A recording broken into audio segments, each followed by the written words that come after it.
여러분 안녕하세요. 시사팩토리 100.3 김일입니다. 12일 목요일 정치적 참견 시점 코너가 돌아왔습니다. 안녕하세요. 정치적 참견 시점의 미남 정치 해설가 이태인입니다. 네, 미남 정치 해설가님 어떻게 지내셨나요? 요즘 이제 다음 달에 네. 청년 주간 행사라는 게 있습니다. 그거를 준비하기 위해서 울산시 조례상 참여기구인 청년정책 네트워크에서 여러 가지 준비를 좀 하고 있습니다. 이야, 역시 바쁘게 지내시네요. 네. 지난주에 우리가 정참시에서 김태선 울산시청 정무수석과 인구 감소 대책에 대해서 얘기를 나눴었잖아요. 네, 맞습니다. 지난주에도 나온 이야기지만 1997년 울산광역시 승격 이후 울산의 인구는 2000년에서 2015년까지 성장세를 보인 데에 비해 2016년부터는 5년 넘게 인구 유출이 가파르게 진행되고 맞아요. 있습니다. 네. 근데 그 진행 속도가 엄청 빠릅니다. 인구 순유출 비율이 광역자치단체 가운데 가장 높은 추이를 보이고 있는 상황입니다. 그래요. 근데 굉장히 심각한 상황이라는 거를 인지할 수 있었는데 문제가 이뿐만이 아닌 것 같던데요? 맞습니다. 행정안전부의 주민등록 인구 통계를 보면 지난 5월 울산 인구의 평균 연령은 41.9세로 지난해 2020년 울산 평균 연령은 41.2세보다 0.7세 많아졌고 10년 전인 2011년 울산 평균 연령의 36.2세와 비교하면 5.7세나 높아졌습니다. 전국 17개 시도 가운데 고령화 속도가 가장 빠른 추이를 보이고 있습니다. 그렇군요. 가파른 청년 인구 유출부터 빠르게 진행되고 있는 인구 고령화까지 사안이 참 심각한데요. 울산광역시의회가 이 인구 감소 문제에 대응책을 마련 중에 있다고 합니다. 바로 그 이야기 오늘 들어보겠습니다.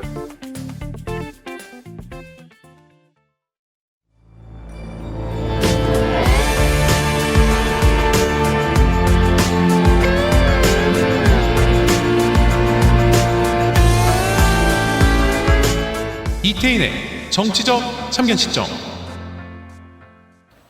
네, 울산광역시의회 손종학 부의장, 장윤호 의원, 윤덕권 의원, 김시현 의원 스튜디오에 모셨습니다. 안녕하세요. 안녕하세요. 안녕하세요. 울산광역시 의원 네 분 같이 앉으니 스튜디오가 정말 진짜 꽉 열기가 찼네요. 대단합니다. 네, 각자 한번 소개 부탁드릴게요. 우리 부의장님부터. 네, 반갑습니다. 저는 울산시의회 부의장 손종학 의원입니다. 네, 반갑습니다. 네, 반갑습니다. 범서 청량을 지역구로 둔 울산시의회 윤덕권 의원입니다. 네, 반갑습니다. 환경복지위원회 장윤호 의원입니다. 네, 반갑습니다. 김시현입니다. 네, 반갑습니다. 울산광역시의회에 저출산 인구 감소 대책 특별위원회가 마련됐다고 들었는데요. 의회에 어떤 특별한 계기가 있었던 건가요?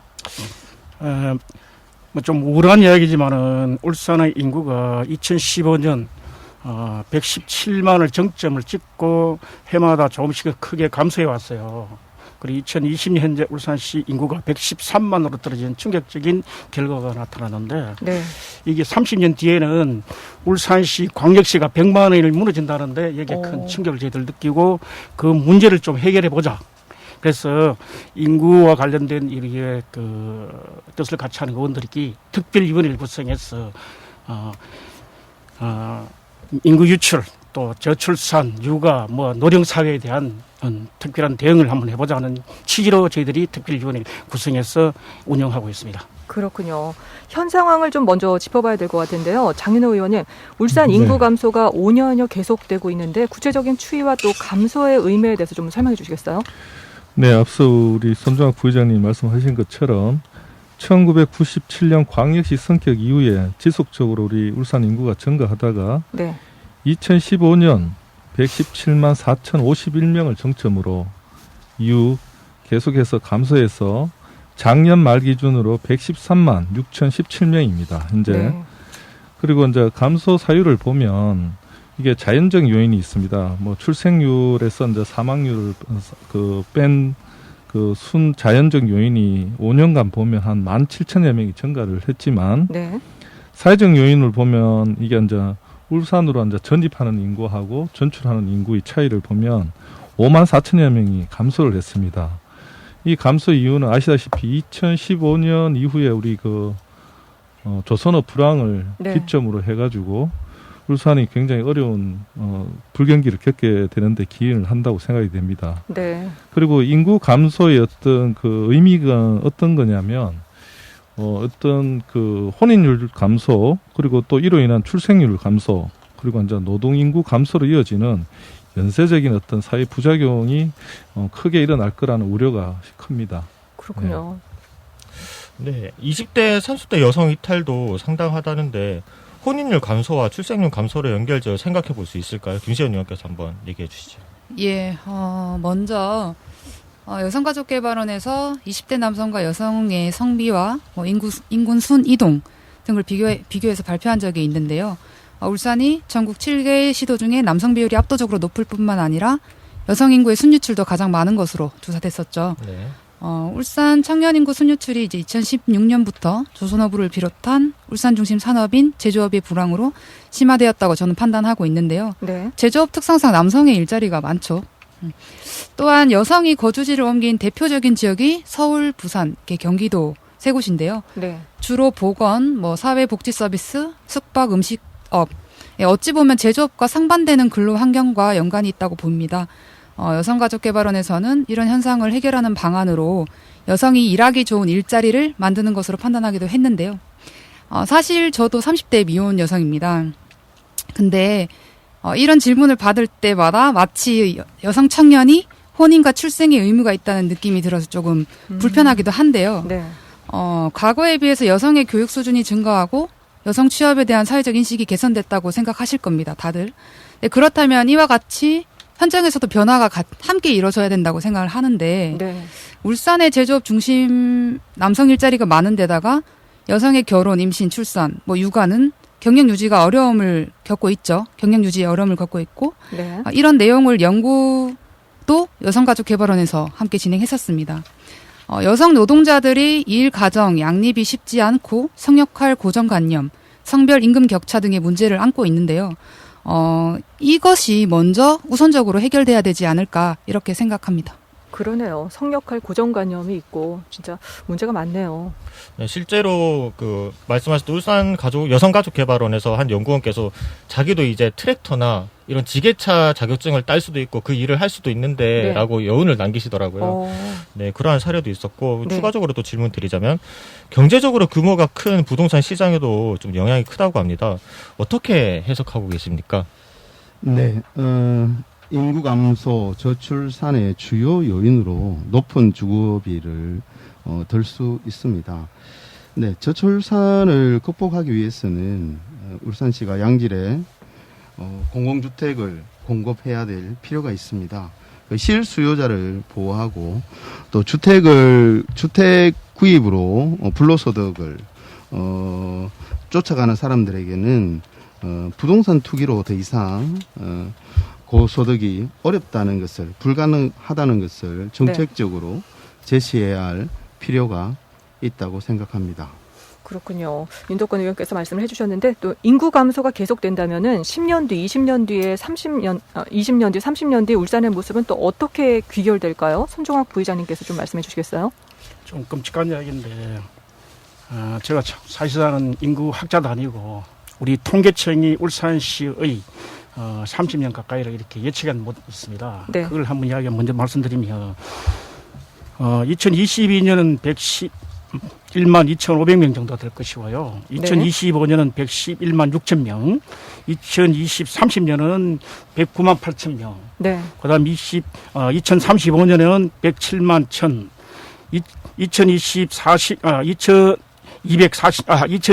240년에는 103만 4천 이 정도 되고요. 2047년에는 마침내 100만이 무너진 96만 7천이 정도 될 것이라 이렇게 예측을 좀 해놓고 있습니다. 2047년에요? 예, 그렇죠. 네. 그 광역시가 완전히 무너진다는 이 뜻입니다. 네. 과거 베이비 부모 시대가 우리 활동할 때는 1980년대부터 시작해서 2000년대까지가 가장 이렇게 경제적으로 활동했는데요. 네. 인구 모형도를 이렇게 그림을 못 보여드리는 게 좀 아쉬운데 15세에서 25세층을 중심으로 아래쪽이 아주 두텁고 60대 이상이 아주 매우 얇은 천탄 모양을 이루고 있었습니다. 그런데 베이비 부모가 중자년층에 이른 2000년대 이후에는 40, 50년대 연령층이 두텁고 출산율 저하로 인해 가지고 이 시기 10세 미만이 얇아지는 아주 연통형 탄 모양이 구조를 또 이렇게 보이고 있어요. 네. 그리고 현재는 60대를 중심으로 아래쪽으로 갈수록 인구가 줄어드는 횃불 모양, 이렇게 변화해서 2040년 정도에는 60세 인구가 40%를 넘는 그야말로 고령 사회를 지내면서 우리 사회가 끔찍한 이렇게 재앙에 직면할 것이 보는데 45년은 경제가 인구가 고령 인구를 중심으로 한 막대 사탕 모형 같은 이런 인구 구조를 막대 사탕까지. 예, 이렇게 아이고. 될 것으로 이렇게 네. 통계청은 예측하고 있습니다. 좀 안타까운 것은 이런 인구 변화에 울산시가 제대로 이렇게 대응을 좀 할 수 있는 대책을 수립되어 있어야 되는데 아직 장기 비전에 대해서는 이렇게 준비가 안 됐다는 데에서 저는 제일 안타깝게 생각하고 있고 그걸 지금 이 자리에서 촉구해야 될지 모르겠습니다. 네. 실제로 확실히 이제 젊은 인구가 많이 줄어들고 있잖아요. 그래서 그렇죠. 아무래도 직장 내에서도 흔히 말하는 청년 세대들이 많이 없는 추세이기도 할 텐데 이런 분위기나 이런 활기가 좀 다른지 좀 궁금하기도 하거든요. 현장에서. 현장에서는 우리 지금 2000년 이후에는 울산 출산율도 급격히 떨어졌습니다. 작년만 해도 0.98인가 이 정도로 떨어져 버렸는데 네.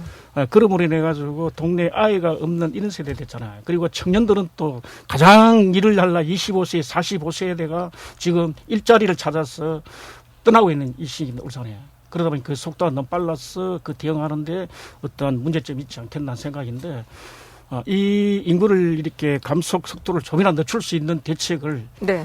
빨리 찾지 않으면 안 된다. 그거는 일자리를 만든다든지 교육 네. 환경을 개선한다든지 주택을 보급률을 이렇게 좀 주택가를 낮추든지 이런 다양한 방법 정책 수단이 좀 동원이 되지 않겠다는 게 제 생각입니다. 그렇군요. 부의장님께서 보시기에 1970년대랑 지금 2020년대를 살고 있잖아요. 분위기가 많이 달라졌나요? 어떠신가요? 많이 달라졌죠. 체감하기에. 체감하기에는 네. 70년대는 솔직히 저희들 젊은 시절에는 아주 왕성한 희박해 보이고 좀 이렇게 활기가 활동적 넘쳤어요. 활기가 네. 넘쳤는데 지금은 조금 젊은 애들이 미래를 예측하고 미래를 꿈꾸고 이렇게 하기에는 굉장히 힘든 시기가 아닌가 하는 게 제 생각입니다. 그렇다면 인구 감소 이유 중 핵심 사안이 무엇인지에 대해서 우리 청취자 여러분들께 한번 얘기 부탁드립니다. 우리 장윤호 의원 먼저. 예. 여러 요인이 많겠습니다만은 사실 저는 부동산 문제도 문제일 수 있지만 사실 우리가 먹고 살기 어렵기 때문에 또 출산을 기피한다고 이렇게 연결 짓고 있는데요. 근데 저출산의 어떤 본질은 시대 변화에 따른 행복을 추구하는 가치가 달라졌기 때문이 아닐까 이렇게 생각합니다. 부자라고 해서 아이를 많이 낳는 건 아니지 않습니까? 네. 그래서 행복을 추구하는 가치관의 변화를 인식하는 것이 가장 중요하다고 봅니다. 그래서 사실 저출산 고령화 문제는 쉽지 않은 문제입니다. 네, 알겠습니다. 다음으로 우리 윤덕권 의원께서. 네, 저희들 대학 유치를 위해서 울산시에도 공무원들이 조직되어 있습니다.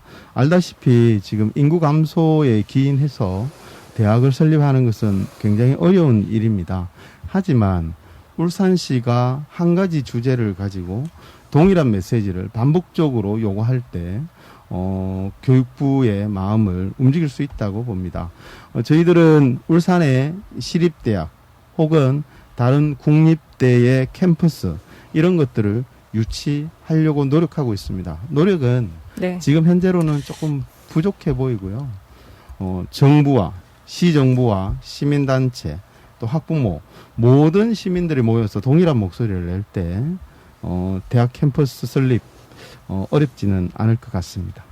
네, 다음으로 우리 손조갑 부의장께서 이제 환경과 관련돼서도 한번 대답해 주시면 좋을 것 같습니다. 울산에서 인구가 이렇게 유출되는 가장 큰 이유는 아까 제가 말씀드렸다시피 네. 지급, 주택, 교육에 의해 가지고 가장 큰 요인인데요. 네. 그 이후에도 이제 좀 살펴볼 만한 게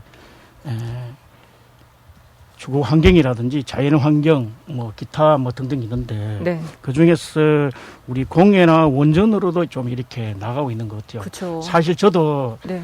공직을 마감하고 울산을 떠날 생각했어요. 원전 운동을 했기 때문에 네. 너무 위험하다는 생각으로 그렇죠. 떠나갈 이렇게 생각했었는데 이 문제도 무시하지 못한다. 특히 서성이나 북구의 울산 원전과 가까이 있는 데는 주민들은 대다수가 주거를 옮기는 지금 형편이 안 돼야 못 옮기는지 네. 옮길 수 있으면 옮겨가야겠다는 생각이 많은 주민들의 생각이에요. 그래서 이 문제에도 시 당국에서도 이렇게 알고 대응이 좀 필요하지 않겠나 하는 게 제 생각입니다. 네. 네, 다음으로 우리 일자리 관련돼서 김시현 의원께서 네, 얘기해 주시죠. 네. 저는 뭐 여성이라 그런지 서두에 질문에도 말씀드렸다시피 네. 울산의 일자리에 대해서 정말 다양성이 부족하다 우선 생각을 하고요. 양질의 일자리를 만드는 것도 중요하지만 분명 한계도 다 느끼고 있습니다. 네. 또 제조업을 비롯해서 인간의 노동력이 필요한 부분도 많이 줄어들 것으로 본다면 장윤호 의원님께서 말씀하셨듯이 울산의 일자리의 형태나 변화되는 사업에 대한 좀 진지한 고민이 필요한 시기가 아닌가 이런 생각을 하고요. 울산에서 태어나서 성장하고 교육과 같이 일자리 취업 한 줄기로 이루어질 수 있는 대안이 마련돼야 되는 가장 절실한 시기라고 생각합니다. 네, 알겠습니다. 그래요. 인구 문제는요, 특유에서만 진행될 수 있는 사안이 아니고 사실 환경복지위원회나 교육위원회, 청년특별위원회, 예결산위원회 등 여러 위원회에서 좀 머리를 맞대고 방안을 찾아야 될 것 같은데요. 이와 관련해서 조례 입법을 비롯해서 고민 중인 사안이 있을 것 같습니다. 울산 맞춤형으로 좀 효과적인 대응책 뭐가 있을까요? 각자 다 생각하시는 부분 좀 말씀해 주세요. 손종학 의원님부터.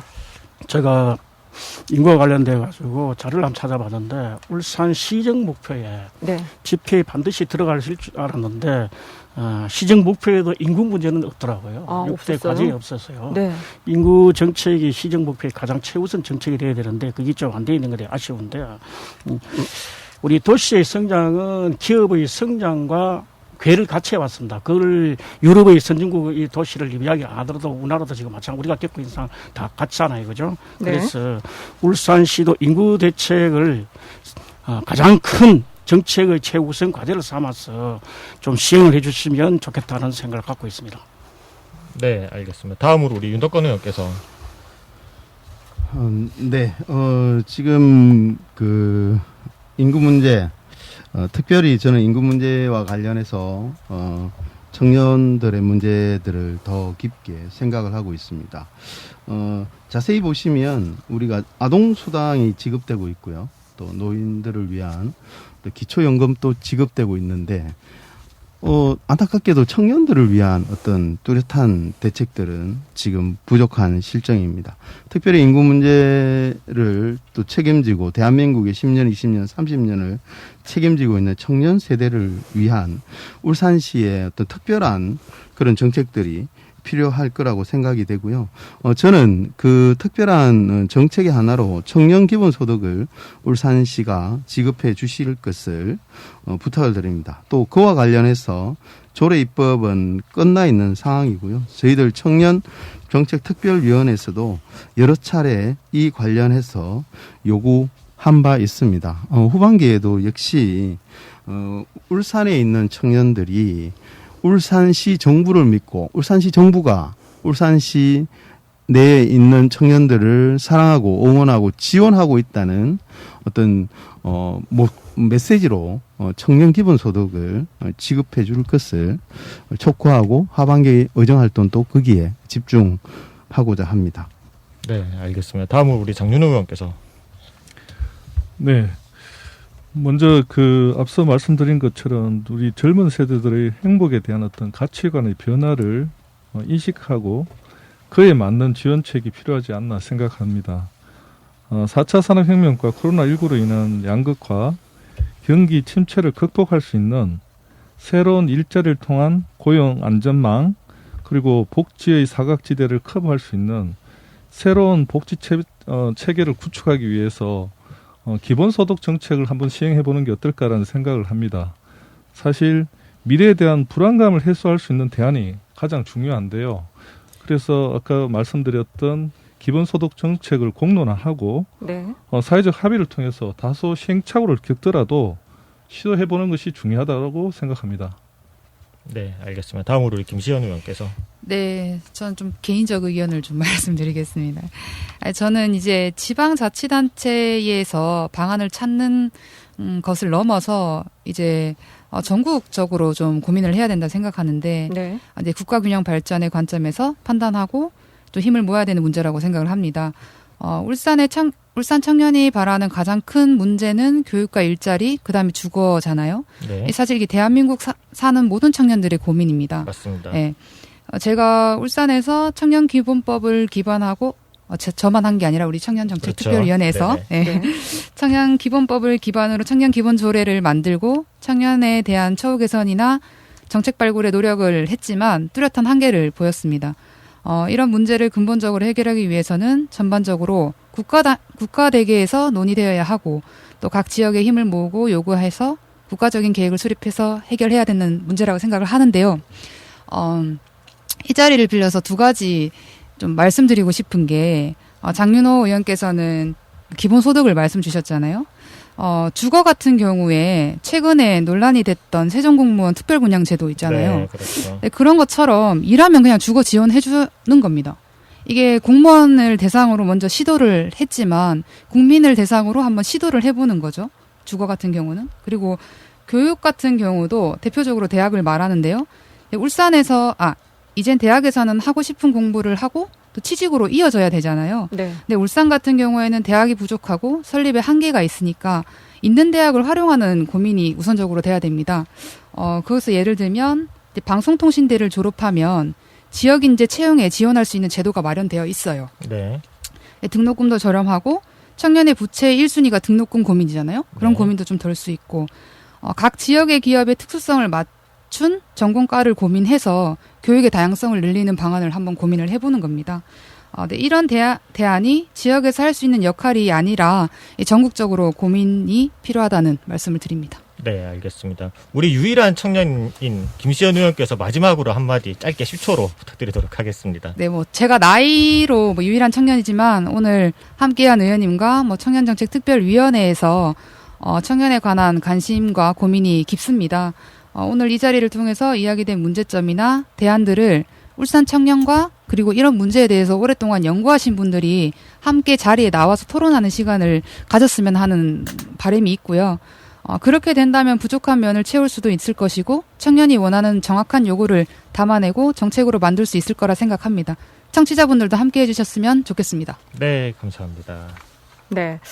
오늘 울산광역시의회 손종학 부의장, 장윤호 의원, 윤덕권 의원, 김시현 의원 모시고 울산시 저출산 인구 감소 문제 대응책 함께 나눠봤습니다. 오늘 이렇게 함께 출연해 주셔서 고맙습니다. 감사합니다. 감사합니다. 네, 시사팩토리 100.3 청취자 여러분, 정참식 코너를 통해서 두 번에 걸쳐 인구 감소 문제에 대해서 얘기 나눠봤습니다.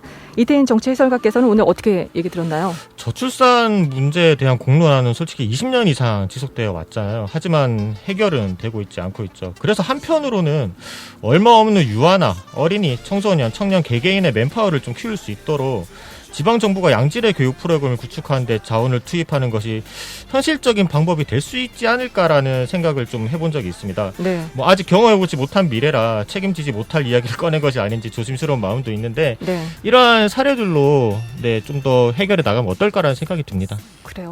지금 시도해봐도 늦지 않을 것 같습니다. 이태인 정치 해설가의 해설이 담긴 요약 잘 들었고요. 지금 싹쓰리의 그 여름을 틀어줘 노래 띄워드리면서 저도 인사드리겠습니다. 지금까지 진행의 김유리, 기술의 강승복, 연출의 김성광이었습니다. 고맙습니다.